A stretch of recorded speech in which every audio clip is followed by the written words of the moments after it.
우리가 일반적으로 사용하는 항생제는 듣지를 않습니다.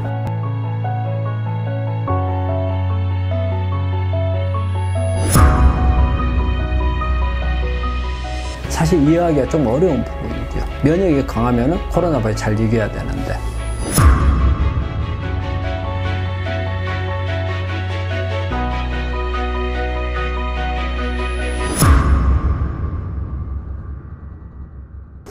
우리 코로나 바이러스는 바이러스 질환이기 때문에 우리가 일반적으로 사용하는 항생제는 듣지를 않습니다. 우리가 항생제라는 것은 세균에 듣는 거거든요. 그래서 바이러스는 우리가 이제 항바이러스제를 주로 많이 쓰는데 사실은 크게 약이 없고 어떤 증상을 완화시켜주는 치료나 아니면은 가장 중요한 것은 면역을 끌어올리고 또 더 중요한 것은 백신을 만들어서 걸리지 않도록 하는 게 중요하거든요.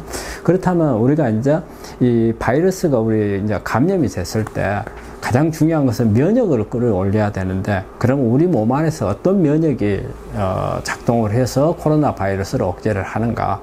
일단 코로나 바이러스가 우리 세포에 감염이 되게 되면 우리 몸 안에 있는 면역 세포들이 되게 이제 대식세포나 수지상세포, NK세포, 과립구들이 이 바이러스를 감염된 세포로 공격을 하게 돼 있어요. 그 다음에 우리가 세포 안에서는 바이러스가 세포 안에 들어오잖아요. 그러면 세포 안에 인터페론이라는 이런 물질이 있어가지고 이게 바이러스로 공격을 해요. 그런데 이 코로나 바이러스는 들어오게 되면 제일 먼저 하는 게 그 인터페론을 억제를 시켜버려요. 억제를 시켜버리니까 세포 안에서 이 바이러스가 죽지를 못하고 그 안에서 DNA 속에 들어가서 바이러스를 증식을 시켜가지고 다시 빠져나와서 다른 바이러스에 또 침범에 들어가고 이러면서 확산을 해서 병을 일으키는 거거든요. 그렇기 때문에 이런 바이러스는 항생제를 가지고 치료할 수가 없기 때문에 요즘에 백신이 나와야 된다. 그 다음에 증상을 완화시킬 수 있는 면역을 강화시키는 이런 치료들이 중요하다고 하고 있잖아요. 그래서 이런 부분들이 아직까지 치료제가 지금 안 나오고 있잖아요. 그렇기 때문에 그렇다면 우리가 해야 될 일은 뭐냐? 예?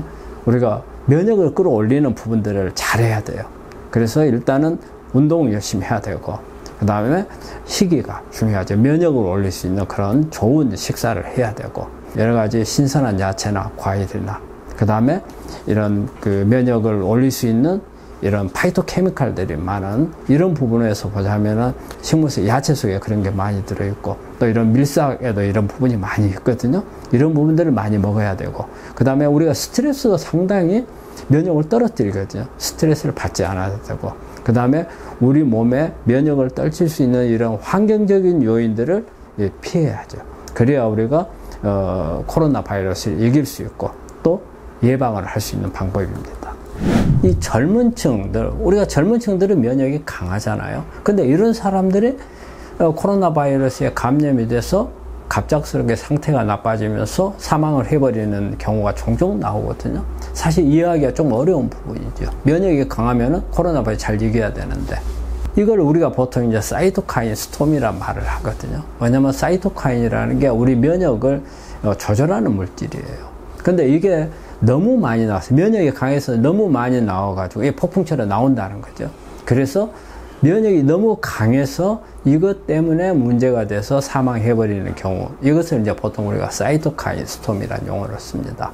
대개 이제 이런 경우는 어떤 현상으로 오는 거냐면요, 우리 바이러스가 침범을 하게 되면 이 사이토카인이라는 물질이 몽땅 나와요.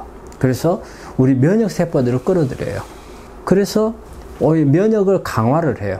그런데 너무 많은 이런 면역 세포들이 달라들어서 우리 폐포에다가 어떤 막을 만들어 버려요. 이 막이 만들어지게 되면 결과적으로 산소가 들락날락 해야 될 폐포에 면역 세포들이 너무 많이 있어가지고 숨을 못 쉬어요. 그래서 갑작스럽게 상태가 나빠지면서 사망을 해버리게 돼요. 그래서 이런 너무 강해도 이런 사이토카인 스톰이라는 게 올 수가 있기 때문에 환자분들께서는 안 걸리도록 예방을 하는 게 중요해요. 나는 내가 면역이 강하니까 나 뭐 크게 걱정할 거 없다. 이거는 아니라는 거예요.